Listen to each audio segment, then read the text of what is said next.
Bien, la salud de Alberto Fernández, la salud mental de Alberto Fernández es complicada. Es complicada porque esperó 2 años para anunciar un plan plurianual que de alguna manera incorpore el acuerdo con el Fondo Monetario después de estar 2 años de hablar en contra del fondo, a favor del fondo. Las distorsiones que tiene mentalmente Fernández preocupan. Y yo creo que de alguna manera forman parte de esta idiosincrasia travestida que tiene el presidente de la Nación. ¿Qué opinas vos? Bueno, yo voy a lo económico, digamos. Ya tengo muchos problemas para hablar de economía, ni qué hablar si tratara de abrir un juicio fundado sobre los problemas que tiene el presidente Fernández, los problemas que tiene mentales, como decía el presidente Fernández. Pero lo que señalas es interesante. El presidente, después de la derrota electoral del domingo, tuvo como un primer discurso que parecía bastante, yo diría, prudente y moderado, diciendo que iba a enviar este presupuesto o este programa plurianual. Digámosle a la gente que nos está viendo que en realidad en el presupuesto 2021 ya hay estimaciones que son plurianuales. Lo que pasa es que nadie le presta atención al presupuesto porque los datos y las proyecciones del presupuesto ningún agente económico las toma en cuenta para tomar decisiones, porque si la inflación no tiene nada que ver, el tipo de cambio, etcétera, etcétera, ¿no es cierto?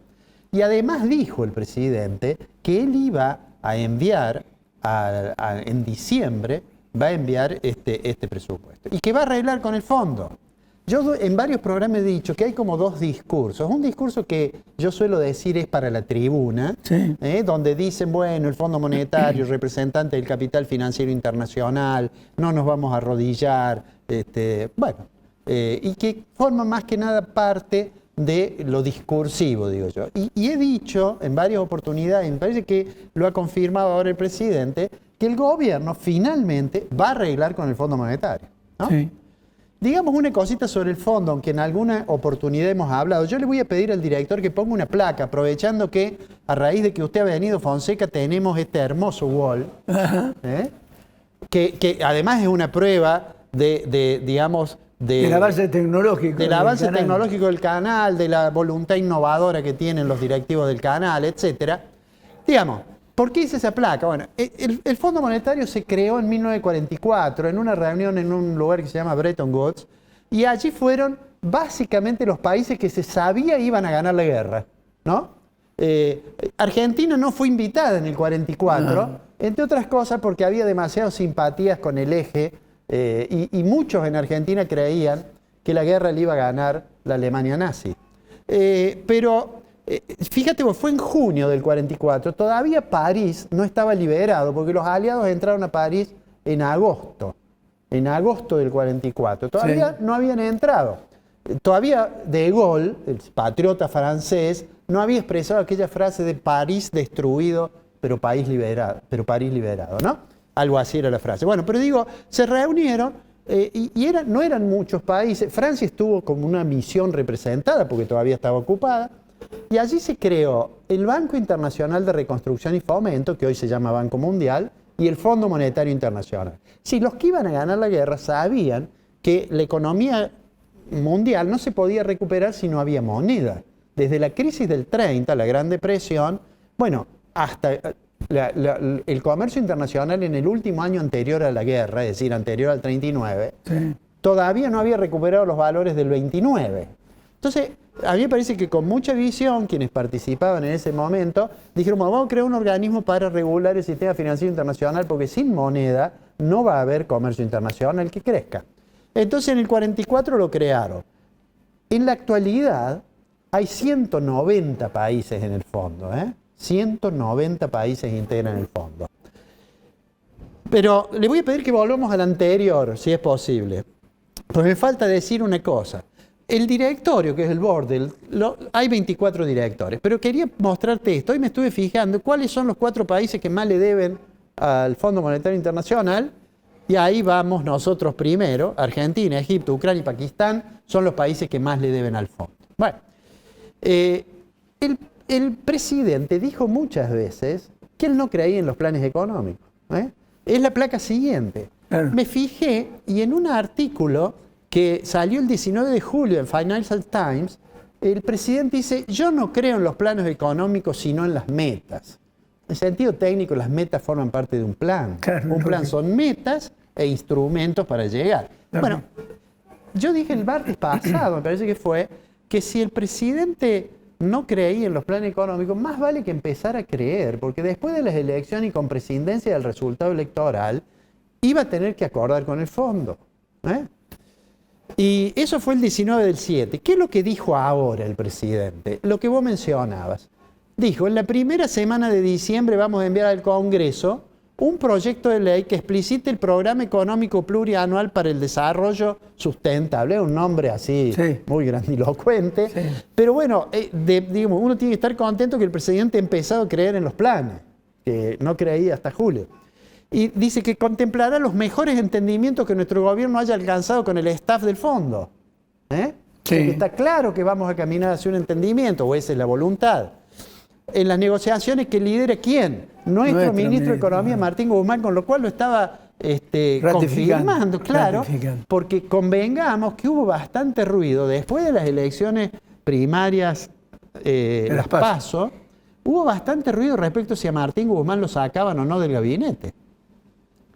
Y porque decían que la gente más radicalizada de la coalición de gobierno no quería arreglar con el fondo, y en realidad Martín Guzmán, más que un ministro de Economía, es básicamente un ministro de la deuda externa. Lo hemos dicho alguna vez en el pasado. Sí, cierto. Entonces, a mí me parece que esto es realmente saludable. Junto con esto dijo de que va a convocar a la oposición, ¿no?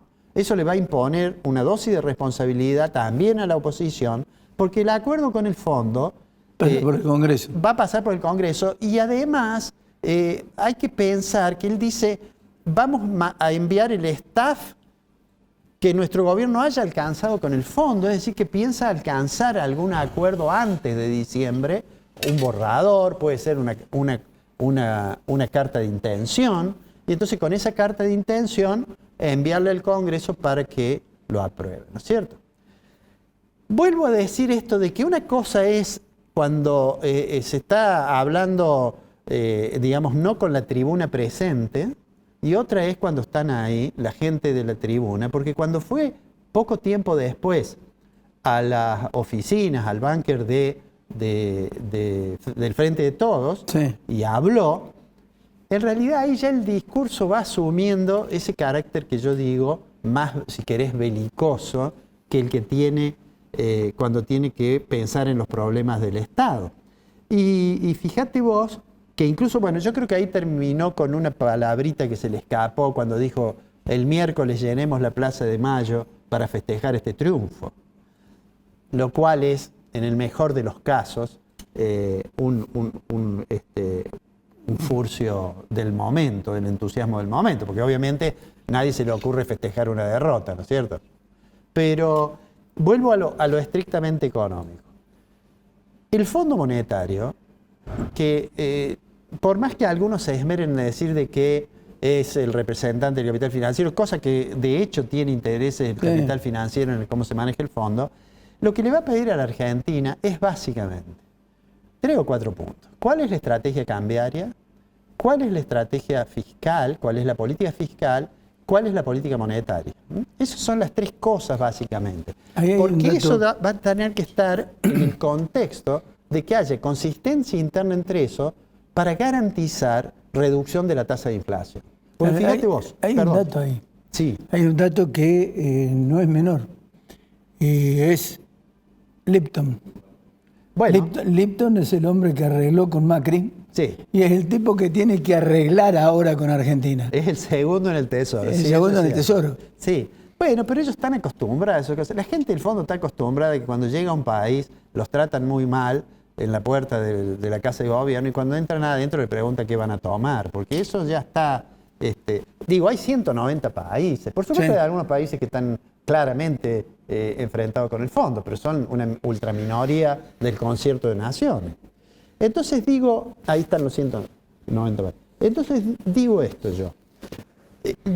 Hemos dicho varias veces que la inflación, que es un fenómeno que tiene múltiples causas, es el reflejo de distorsiones muy profundas que tiene la economía argentina. Esas distorsiones están en el plano fiscal, en el plano monetario, en la política cambiaria. El fondo no le va a exigir a Argentina que libere el tipo de cambio, ¿no es cierto? No va a exigir eso, ni le va a exigir que lo dolarice, qué sé yo. Es más, el fondo puede incluso admitir, tiene relaciones con países que han tenido planes de estabilización con intervención en el mercado cambiario. Lo que no puede ser es que tenga una brecha del 100%. Lo que no puede ser es que si nosotros le preguntamos a cualquier persona que esté en el mundo de los negocios, rápidamente, dígame cuántos tipos de cambio tenemos, no nos pueda contestar, ¿no es cierto? Porque va a pensar, bueno, el Blue, el oficial Banco Nación mayorista, el contado con liqui, el MEP, obviamente le va a pedir una política cambiaria más clara, le va a pedir una política fiscal más clara, y esa política fiscal más clara quiere decir un sendero fiscal que le demuestre al fondo que Argentina está en condiciones de cumplir los compromisos que asuma. Argentina le va a estar pidiendo un programa de facilidades extendidas, seguramente, sí, que va a ser por lo menos de 10 años. El Fondo Monetario sabe que no le podemos pagar. En realidad decir, digamos, desde una tribuna, no le vamos a pagar al Fondo Monetario Internacional, el único sentido que tiene es la posibilidad de, digamos, persuadir a algún elector. Sí. Pero que no le vamos a pagar, no le vamos a pagar. No le vamos a pagar. Es más, en el mundo, en general, las deudas, más que pagarse, se rollovean, rollover. Sí, eso quiero decir. Se refinancian o se extienden, se refinancian los plazos. Y los 1.800 millones yo no sé si los van a pagar. Claro, bueno, todavía eso parece que llegamos. Y a esto quería llegar yo con el problema del tipo de cambio. Hoy el Banco Central ha puesto en vigencia nuevas restricciones para las operaciones con bonos. ¿Por qué? Porque las operaciones con bonos en las cuales el central interviene tratando de morigerar el tipo de cambio, le significa un drenaje al Banco Central. El Banco Central pierde, digamos, reservas, tiene que entregar dólares, básicamente a los importadores, a los que todos los primeros de cada mes compran $200, a los que cuando hay que pagar tarjetas, y a los que operan con bonos, por ejemplo, digamos, legalmente, para acceder a dólares vía la utilización de bonos que se compran en pesos y se venden en dólares. Bueno, hoy puso una restricción adicional central y va a seguir poniendo hasta tanto, digamos, haya un panorama un poco más claro que haga desaparecer las expectativas de devaluación. Para eso también sería interesante que el central y el gobierno tenga una estrategia de modificación del tipo de cambio, eso que se llama crawling peg, que es todos los días devaluar un poquito. Sí. Ha venido devaluando todos los días un poquito por debajo de la inflación. Sí. Y lo ha hecho para que sea una especie de ancla nominal.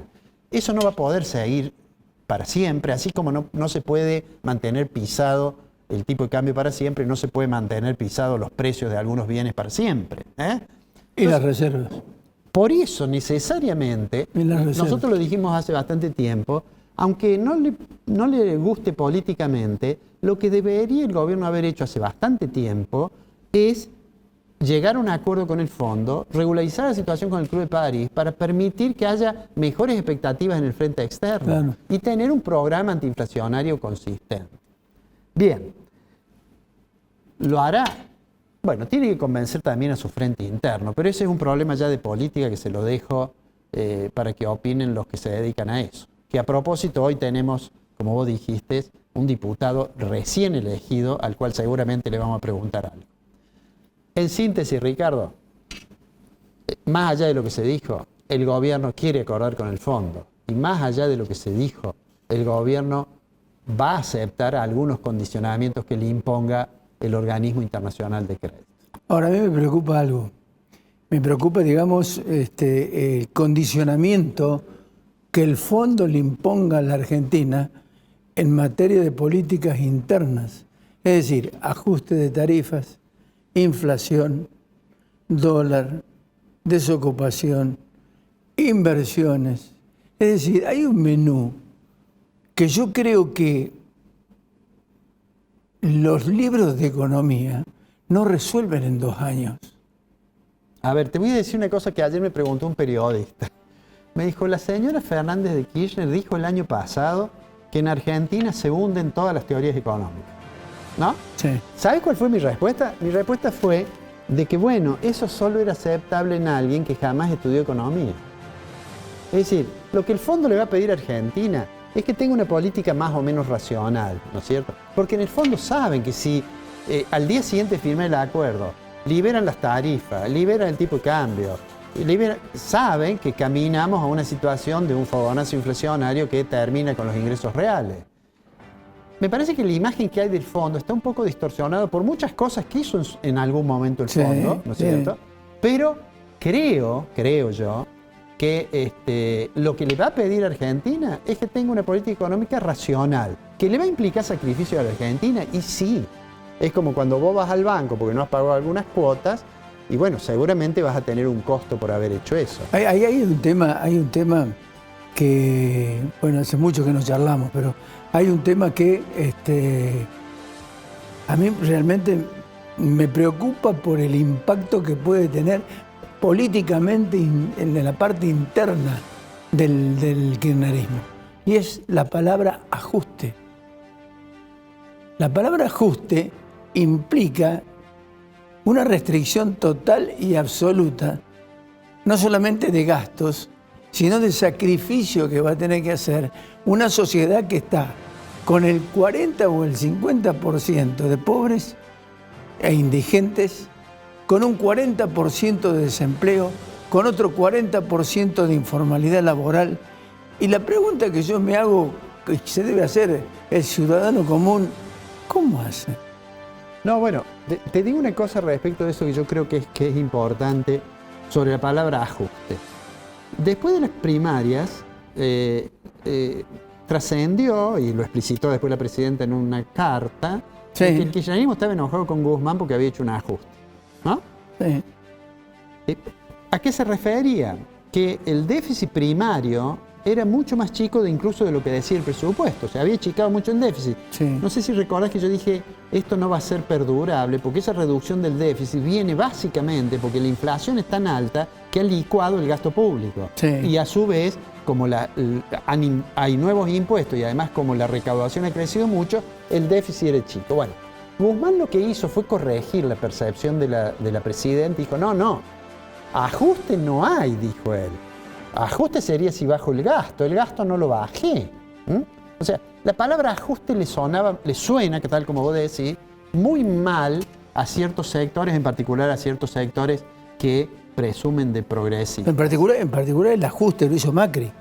Bueno, Macri hizo un ajuste. Macri hizo el ajuste. Pero además cometió ciertas torpezas. Sí, los errores. En política, por ejemplo, en materia de tarifas, recordás todo el problema que hubo. Bueno,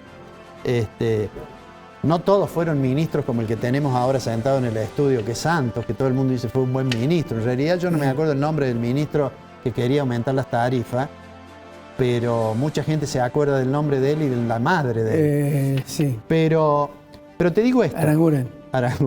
Pero te digo esto, en realidad Argentina va a tener que ajustar de alguna forma sus cuentas públicas. La va a tener que ajustar de alguna forma. Porque en algún momento va a tener que intentar bajar la presión fiscal. Así es. Y para bajar la presión fiscal, bueno, no hay secreto. El gasto público se financia con impuestos o con deuda. Porque deuda externa por un tiempo no vamos a poder tomar. Pero bueno, eso no quiero irme mucho más allá. Me hace seña que vayamos cerrando, pero estoy tan entusiasmado de verlo bien, Fonseca, que por eso se me ha hecho más larga la columna. Pero seguiremos los martes viendo cómo este hombre, que se contradice tanto, trata de enderezar lo que es su gobierno en esto que él ya ha llamado la segunda etapa. Sí. El hombre humillado. El hombre humillado. El hombre humillado. Alberto Fernández es el hombre humillado.